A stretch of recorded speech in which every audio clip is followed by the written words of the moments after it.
Olá, mulheres! Aqui quem fala é Viviane Martinello, do Esposas que Oram. Estamos estudando juntas o livro Orações Poderosas para Esposas, da Sharon Jaynes, da editora Thomas Nelson Brasil. Hoje nós estamos entrando no áudio 2. Até aquele ponto do relato da criação, não temos qualquer registro de palavras ditas por Adão. Porém, quando ele colocou os olhos sobre a formosa Eva, eu o imagino dizendo: agora o negócio está ficando bom. Mas suas palavras exatas foram: esta é sim, osso dos meus ossos e carne da minha carne, e ela será chamada mulher, porque do homem foi tirada. Gênesis 2:23. Mulher, a inspiração da primeira obra poética do homem e o grande finale da genialidade criativa de Deus. Que tal fazermos um breve retrospecto e revermos a cena e observarmos uma palavra específica que Deus utilizou no relato da criação? Deus declarou: farei para ele alguém que o auxilie e lhe corresponda. Gênesis 2:18. A palavra hebraica traduzida aqui como alguém que o auxilie, em referência à mulher, é Ezer. Esse termo é derivado de uma palavra hebraica usada para se referir a Deus e ao Espírito Santo, Azar. As duas significam auxiliador, alguém que vem junto para ajudar, assistir ou resgatar. A Bíblia de Estudo observa que o auxiliador é alguém que providencia força na área de carência da pessoa que será auxiliada.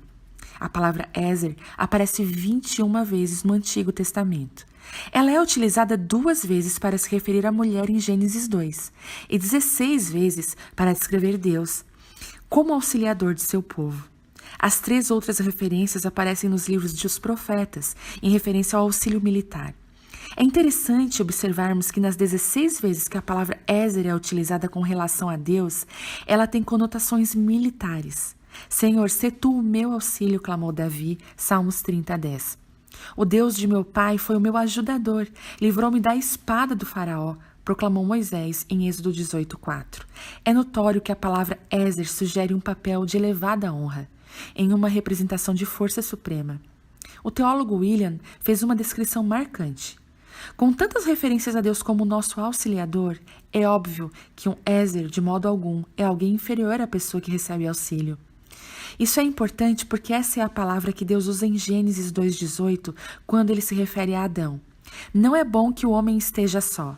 Farei para ele alguém que o auxilie e lhe corresponda. Deus então forma Eva como sua Ezer. Segundo o desígnio de Deus, portanto o homem e a mulher, marido e esposa, foram criados por Deus para andarem juntos e ajudarem-se mutuamente nas batalhas da vida.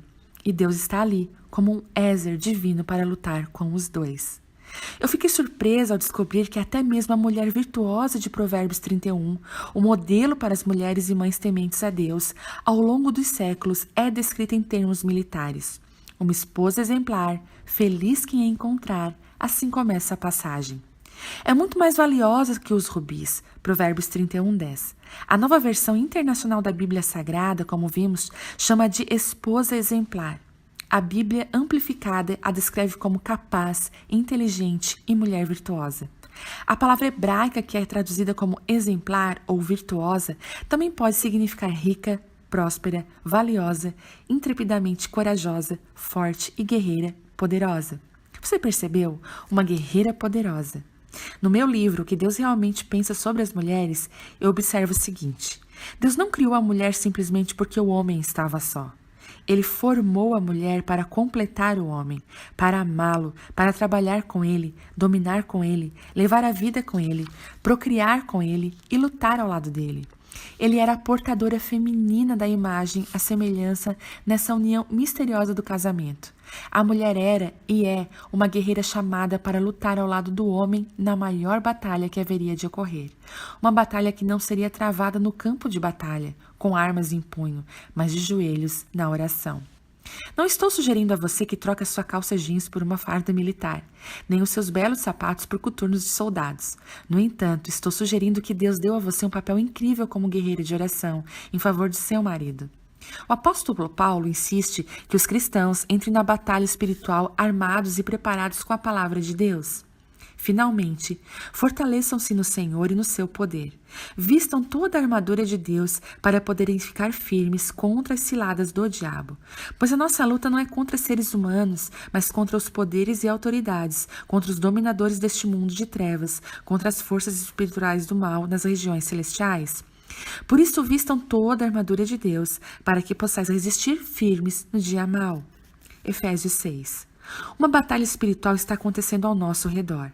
Paulo insiste em dizer que devemos estar preparados espiritualmente, armados e fisicamente alertas.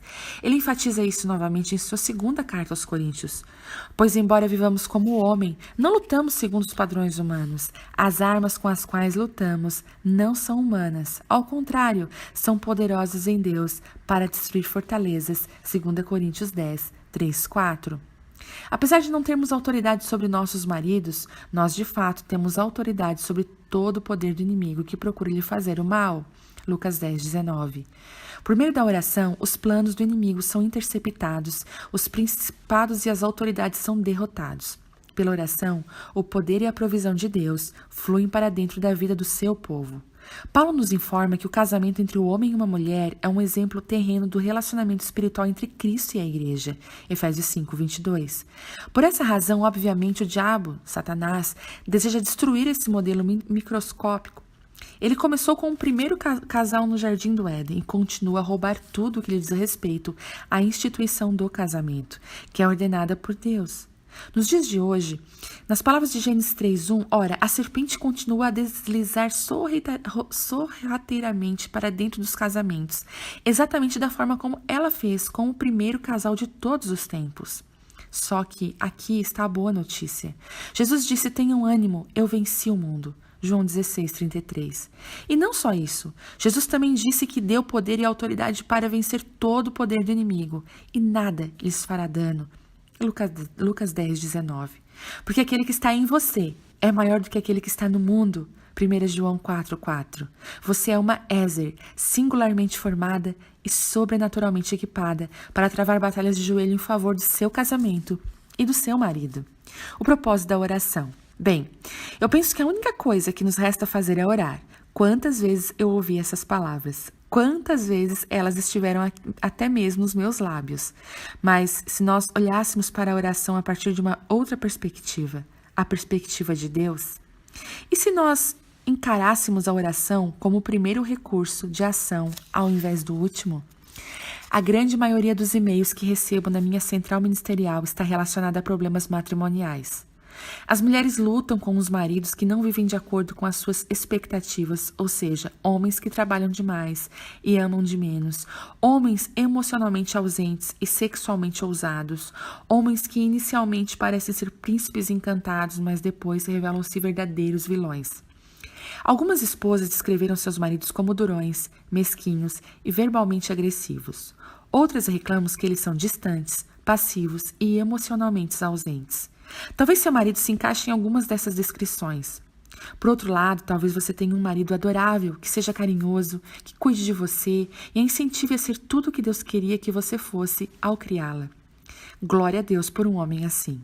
Independentemente de seu marido ou seu casamento se encaixam nesse aspecto entre o maravilhoso, o tolerável e o terrível, sempre existe espaço para a melhora. A oração pode fazer milagres por seu casamento. Antes de começarmos, gostaria de esclarecer o seguinte: a oração não é uma forma de adquirir controle sobre seu marido, lapidá-lo no formato que você deseja e fazer dele o homem que você gostaria que ele fosse. A oração é um meio de abandonar o controle sobre o seu marido e pedir a Deus que o molde para ser o homem que ele, Deus, quer que ele, seu marido, seja. A oração envolve reverter o dedo que aponta para as falhas do seu marido, unindo-o aos demais em oração. A Bíblia diz em Isaías 29:16, vocês viram as coisas pelo avesso. Como se fosse possível imaginar que o oleiro é igual ao barro? Acaso o objeto formado pode dizer àquele que o formou, ele não fez? E o vaso poderá dizer no oleiro, ele não sabe?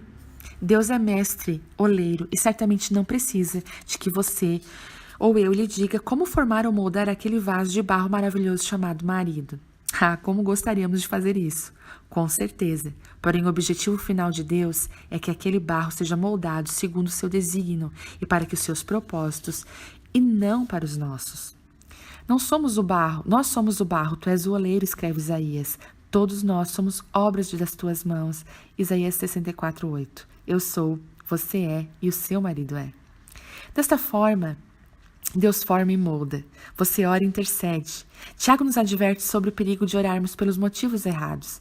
Tiago 4, verifique seu desejo de controlar a porta do armário da oração e não deixar que tudo seja colocado ali. A oração tem o objetivo de levar seu marido a fazer o que você deseja que ele faça, e no momento que você quer que ele faça. Permita-me levar isso um pouco adiante. A oração não tem por objetivo de levar Deus a fazer o que você quer que Ele faça, e no momento que você quiser que Ele faça. Ela não serve para torcer o braço de Deus e convencê-lo a agir segundo nossos desejos. Ele já tem nossos melhores interesses em mente. Ele já tem os melhores interesses do seu marido em mente. E por incrível que pareça, Ele nos convida a tomar parte do milagre de transformar o seu marido no homem que Ele mesmo desejou que fosse ao criá-lo. Seu papel não é importunar, manipular, bajular e tampouco controlar. A sua parte é amar o seu marido e orar por ele. E à medida que você ora, Deus vai alinhando seus desejos com os desejos dele, o seu pensamento com o pensamento dele e o seu coração com o coração dele. Deus não está escondendo suas bênçãos, só espera que pronunciemos as palavras corretas para em seguida liberar essas bênçãos da sua mão fechada. Ele está ansioso para ser generoso com sua bondade. Mesmo assim, ele costuma esperar que lhe peçamos para então agir. Eu não estou dizendo que entendo isso. A oração é simplesmente a forma como ele decidiu engrenhar o fluxo do seu poder na sua atividade no reino espiritual para o reino físico. A oração é o condutor pelo qual o poder de Deus é liberado e sua vontade é trazida à terra como no céu. Não se trata de Deus não poder agir sem as orações do seu povo. Ele pode fazer tudo o que lhe agrada, porém ele determinou que a oração deve ser a porta por onde alcancem as suas bênçãos. Tiago volta a nos lembrar, não tem porque não pedem, Tiago 4:2. Ezequiel nos dá uma amostra do que está no coração de Deus quando o assunto é oração. Israel havia pecado de todas as formas possíveis e o povo estava destinado à destruição. Deus disse: procurei entre eles um homem que erguesse o muro e se pusesse na brecha diante de mim em favor dessa terra, para que eu não a destruísse. Mas não encontrei nenhum. Ezequiel 22:30. Deus procura alguém para orar, para interceder, para se colocar na brecha por Israel, mas não havia ninguém. Hoje, Deus está em busca de mulheres que desejem se colocar na brecha por seus maridos, esposas que orem para que eles experimentem a plenitude da bênção de Deus. Estou muito contente por Ele ter encontrado em você uma mulher assim.